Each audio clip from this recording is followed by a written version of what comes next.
Alright, we finally got around to upgrading our own water heater to match the water heaters we're putting out now. You'll notice this thing is quite dirty and beat up. It's actually over 4 years old. It's got almost all the same parts in it that it started with 4 years ago. We just replaced the heater element, and they added in another temperature sensor. And you'll see that here where it says case 102. That number will change with how hot it gets inside here. Okay, so what happens is if it gets up to about 170, it'll actually start to melt down. We've put a safety in there, so when it gets to about 160, it shuts off for 10 minutes, leaves the fan that's on the end. Let me show that. There's a fan right here. It keeps running during that shutdown period to cool that thing down as quickly as possible, and then it kicks back on and keeps doing its job. Now the times that it's going to overheat will be if your greenhouse gets really hot inside, and in the winter it can do that. Even though your water temperature still may be low, your greenhouse could hit 85, 90 degrees in the heat of the day.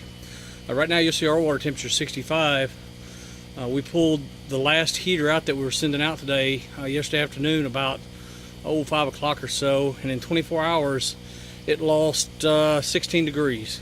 We were up right at 80 degrees when we pulled it out. So it lost 60 degrees overnight and during the day. And it actually got up to about 60 today, so it slowed the loss down. But overnight, or about 65 today, but overnight we got down around 60 or a little lower. Anyway, we're heating back up. We're shooting for a low temperature of 67, and we have changed the programming on these now to where they only go up 3 degrees above that. We're finding that to be more efficient as far as energy goes. So you see on your left, that's your actual water temperature right now.